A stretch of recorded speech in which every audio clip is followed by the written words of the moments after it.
Hey everyone, welcome back to the Camino Cafe. I am so excited to have Carlota with us again this morning, and she is one day away from being a month into her walk, which is amazing. So thank you for joining us this morning and taking a little time out to give us an update. Thank you, Lee, for inviting me, and I'm very glad to be here with you. Thank you. So I guess we're going to start with, I'm sure everyone's really curious, how's the body doing? Are you having any blisters? What's going on? No blisters at all, which is a miracle. Yes. Actually, I think that's what what's really helping me keep going on, the fact that I'm not having any blisters. And I have to say that I have the feeling that my body's getting used to this. So in a way, when I rest, because I rest one day per week, I have the feeling that my body's asking me to keep going and keep walking. So I think that I'm getting used to. The only thing is that I'm having a bit of back pain, and I'm seeing how I can sort that out. And maybe by yoga, by doing yoga, maybe I can help my body get used to the weight of the backpack. Yeah, I don't know if we talked about how heavy is your backpack? In the beginning, it was 6 kilos. 6 kilos, okay. I think it's a little bit heavier right now because I've got new stuff in there, but it's going to be close to 6 kilos. So you said you've added stuff. So one question I had for you this morning is is there anything that you've gotten rid of that you initially packed that you were like, I've got to have this thing, but now you got rid of it? Not really, but I'm thinking about doing it. Because so according to clothes, I have like 2 whole models for walking and 1 for resting. And there's some stuff from the walking ones that I hardly ever use. Also, I've got these flip-flops that I have the feeling that I'm going to use them at some point, but up till now, I've never used them. So I'm also thinking about getting rid of those. Okay. And I think that's basically it. Okay, so flip-flops and some of the walking clothes that you haven't been using, which makes sense. It's been a month. So if you haven't used it yet. That's it. Because I'm washing my stuff every day. Like whenever I stop, I wash my stuff so that it can be dry for the next day. And so like socks, sometimes I use the same socks over and over because I wash them at night and then they're dry for the morning. So I use them again, those same socks. So I'm trying to like have a good evaluation of what I'm using, what I'm not using, and then get rid of that. And the new things that I have are 2 kinds. One, gifts from people, because people are so generous, and they whenever they give me a gift, like I can't say no, and I'm so happy to receive those that I keep them. Also, I keep them because I think that maybe at some point there's going to be someone that needs that, and then I can give that to someone else. For example, I got a beautiful hat from a lady. She did it herself. It was handmade, and I already have one for me. So I'm not planning on using it. But then I thought, what if I find someone who's cold? Maybe I can give that person that hat. So I don't know. I'm not getting rid of that. I love that. I love that. Hey, I'm thinking maybe next time that we talk, if it's not in the morning, maybe we should do like an evening talk, and maybe you can show us what's in your backpack, because people are always so curious, right? As to what does 6 kilo mean? What's that really look like, right? So maybe we should actually take a peek into your backpack sometime, but not this morning. That would be great. It's going to be like an unboxing the other way around, getting things out of the backpack and showing. I'd love it. And the second kind is food. So the things that some days I'm not sure where am I going to eat, if I'm going to have a restaurant that I can go to or a house that they can invite me for lunch. So I have like, I don't know, tuna, fruit, nuts, and things like that I keep just in case. And they've been super useful. And fruit. So that's also adding some weight to my backpack. Not a lot, but some weight. It takes a lot of space. I mean, I know when I had to carry some food on some of the longer days, it's a lot of space, and you have to get kind of creative sometimes. So one question I have for you this morning, someone asked me this yesterday about my life here in Spain, and I thought it was a good question to ask you, was what has exceeded your expectations so far on this walk? I would say generosity. Generosity. I would say that's my biggest learning from this month. Can you give us an example of something that's just like happened that you're like, you just can't believe? Every day. I mean, from I would say from 1 month that I've been doing the Camino, let's say 3/4 at least of my days have been with families. This means that there's people that not only like say, okay, you can stay at my place and sleep at my place, but that they cook for me, that they actually change their schedule. I mean, you have your own day planned, you have your own life.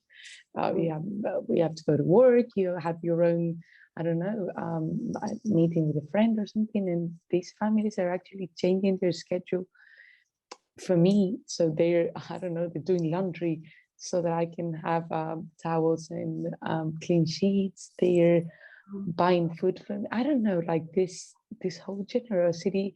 And I've also stayed with very humble families, and they shared with me even what they didn't have. So it's like the biggest learning that I think that I'm gonna ever have, and I'm so thankful. And it's been amazing. Wow. That sounds, your experience right now is sounding to me so much the way a pilgrimage used to be back in the day, right? Where you're depending on the generosity of others, and they're coming through for you. It's beautiful. That's what I'm trying, because I learned from them. I learned by, I don't know, but them sharing with me what bothers them, what went wrong and right throughout their life, their own life lessons. And for me, like I have my notebook. Actually, it looks like this, and I write down like everything that happens every day, because I don't want to forget anything, like the names, the places, what they told me about, what we ate together, because this is like so much knowledge that I'm not gonna be able to keep it all in my memory. So I'm noting everything down just in case. That's so smart. Wonderful. Okay, so I know that a couple people have been curious, how much money are you spending a day? Like, do you have a budget of what you're spending? Are you not spending anything? Like, what's your plan on that? Because a year's a long time to be on the road. So I had a really really good plan that I could be spending 20 euros per day. Okay. And then I have like a safe box for every month, like for just in case. Okay. So that if I have to buy something or whatever, and literally I'm not spending the 20 euros per day at all. Are you kidding me? Wow. No. You're not spending that. That's how generous everyone has been to you. All right. That is amazing. It is. Right. I can't say anything. Yeah. What's been the most beautiful thing you've seen so far? The sea. When I arrived, actually, when I was talking to you 2 weeks ago, it was the moment that I was getting to Asturias. So it's the new region that I started. And all the coast in Asturias is just amazing. So because the Camino doesn't go in like just next to the coast. So some days, if the road is not, like if I'm not doing a lot of kilometers, then I try to look for other, like not Camino, but other I don't know how to say, ways that go throughout the coast. And walking by the sea, for me, it's been the most beautiful thing that I've seen right now. And maybe I'm going through some fields and I don't expect the sea to be there. And then, I don't know, I walk a hill and then suddenly I see the sea again. It's like, again, a surprise. Thank you, God, for that view, right? Like, absolutely. I'm like, well done. Good job with this. That's wonderful. Okay, so now I'm imagining that there are some days that are tougher than others, or some moments. Can you give us an example of a time that has been challenging for you physically, emotionally, spiritually, where you had to kind of dig deep and be like, okay, Carlota, you can do this, girl. You're like, has there been a moment or a day like that? So on Sunday, it was my grandmother's birthday. She turned 89, and that was quite an emotional moment. We had a video call, and I really enjoyed. We were laughing. We were sharing. She was watching the tennis, Nadal, and because she's a huge fan, and we were sharing that moment, and it was beautiful. But I felt a little sad that I couldn't be with her. And I mean, she's old and she's not going to be there forever. So I was a bit emotional at that moment. I mean, emotionally, I would say that was like a weak moment. And physically, I would say that when the route of the day is a bit long, it's not that I'm tired, but I think it's more mental, that I'm like, when am I going to get there? How long is it going to take? I need to stop and rest and get some water, a banana or something, and then continue, because I think it's not that much physically, but psychologically, I need to like make a schedule so that I know at what time I'm going to get, because I get a little impatient, I think. Yeah, I always find like those last couple of kilometers are sometimes the hardest. Like maybe there's been a climb earlier in the day, there's been physically more challenge, but at the end of the day, when you know you're almost there, but you're not quite, for me, it's really tough sometimes. Yeah. Hey, what's your grandma's name? Pardon? What's your grandma's name? Her name is Maria Luisa, but everyone call her abuela, because she's like the granny of everyone. But her name is Maria Luisa. And she's 89. She turned 89. Oh my goodness. And does she speak English or Spanish? No, not at all. She speaks Spanish. But when this comes out, I hope someone translates this for her. I'm sure. Well, I was going to say to you, if you want to take a moment and just say hi to her, to anyone in your family, and you can say it in Spanish, right? Oh, sure. Okay. So anybody you want to say a message to, here you go. You've got the... That's great. Bueno, abuela, muchas felicidades por tu 89 cumpleaños, y bueno, he echado todo de menos, pero sabéis que estoy muy contenta y disfrutando un montón. So, yeah. And what did how's you your I was gonna ask you how's your Spanish? So I basically I basically greeted so I just basically greeted her for her birthday and said to my family that they all know that I miss them, but they all know that I'm super happy to be here. So it's part of life. Yes, exactly. Well, I wanted to read to you some messages. So during our last interview, when I posted it, I asked people if they wanted to give you a message. And so I have some messages to read to you from folks that have been watching your journey. One person said, wow, Carlota, you are an inspiration and a hero. Enjoy each moment and stay safe and well. Buen Camino. Stephen said, great conversation. Jim said, oh, wow, I wish I was young enough and strong enough to do that. I was going to try it in 2017 from Rome, but physical problems kept me from going, so I did the Ingles. Anika said, walk in beauty, Carlota. Looking forward to hearing about your experience. Buen Camino. Robin said, Buen Camino, courageous, intrepid Carlota, an inspiration to all on what's possible. Stephen said, Buen Camino, Carlota, utrea usasea. Corey said,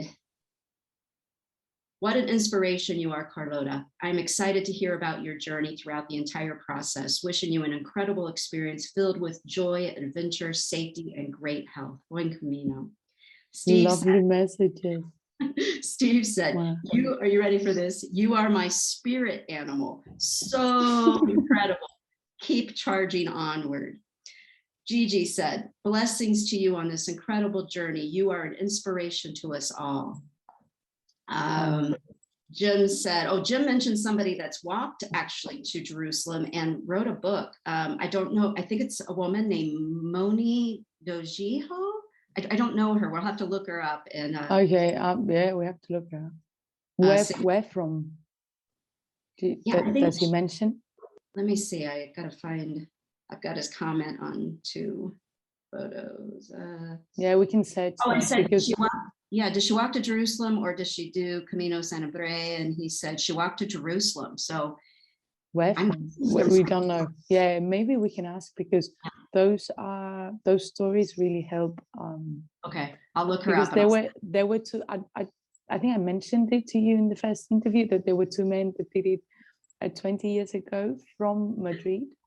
And they both wrote a book, and those books were super useful for me. And one of them, I actually contacted him on Facebook, and he helped me a lot. And it was really useful knowing their whole story. I mean, it's different to mine because it was two people together and both were men. And it was 20 years ago. I mean, there wasn't a war in Syria. I mean, it changed. They didn't have internet on their phones. The whole thing changed. But their day-to-day experiences were very helpful for me. Okay, all right. I will look her up and or he, I'm not sure, and we'll okay, that's great. Jody said, Carlota, what an inspiration. And like Jim said, if I was young enough, I look forward to following your journey, Utreya. John said, thanks for bringing us such a wonderful journey. What a great idea, introducing your family to your dream as a way to get their acceptance. Buen Camino. Daily passenger travel, I don't know the person's name, that's what their account's under, said, very nice to walk again in Jerusalem in the evening. Jean said, what a great minister of faith and duty. Looking forward to the next series throughout the year. Best of luck. Best of luck, Carlota. Wait, there's still more. Those are beautifully. One last one from Paula. What an amazing young lady. I hope she does write a book, as it would be an amazing read. Thank you for this great interview. I got them all. Well, I don't know if I'm going to have so much to say in order to write a book, but you're going to have so much in this. So people are really excited about your journey.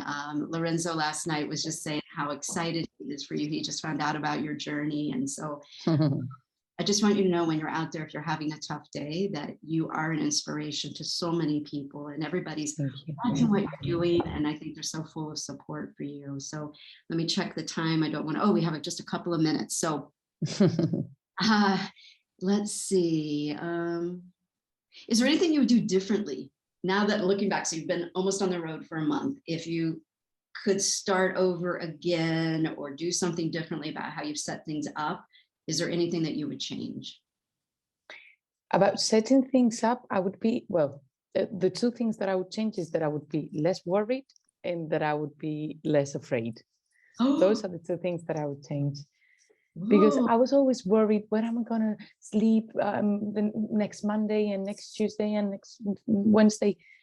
And it all went perfectly well, and things get sorted out throughout the days. Because, for example, where I'm staying now, they're friends of a lady that I stayed with 3 days ago.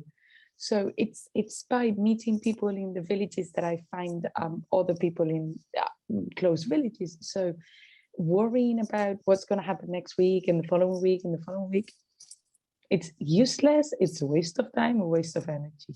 So I would change that radically. And also being less afraid, because at the beginning I was a little bit afraid, like not so much for my security, but like, am I going to be able of doing this? Am I going to have the strength to finish the day?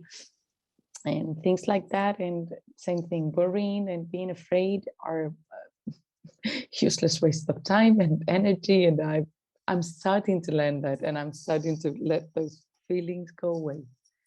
Oh, yeah. If you figure that out, can you let us all know, right? That's the thing, is that the worries and the fears are never really as bad as maybe what we imagine them to be in our minds, right? It's got nothing to do. Nothing to do. How does this work? How does it work then? So are you knowing 3 days in ahead kind of where you're staying? Like, okay, so you're at this beautiful place now, and by the generosity of this family, that came about because of somebody you met 3 days ago. So like, where are you staying tomorrow? Do you know? Is that going to be worked out later today? Like, how is it working? So it's been a day by day thing. So the people that there were some people that I met because they were friends of friends that I already have from, like, Granada, Madrid or whatever.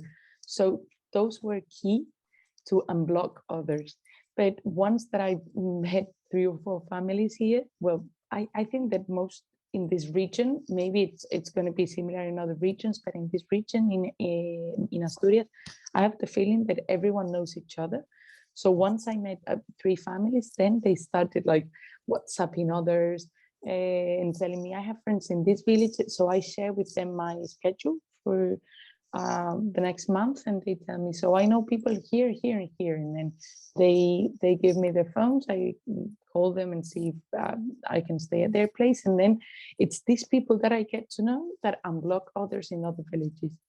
And here there was a Catholic movement that is called Cursillos, and they have a lot of WhatsApp groups, and they shared my story in their WhatsApp groups, and many people from there shared the story at the same time. Okay. So it's just like a I don't know, like a network that whenever I meet someone, they introduce me to others.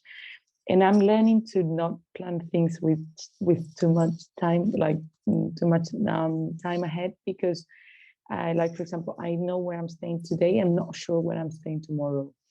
So, it goes on like this. Yeah. Are you having moments of kind of mini celebrity?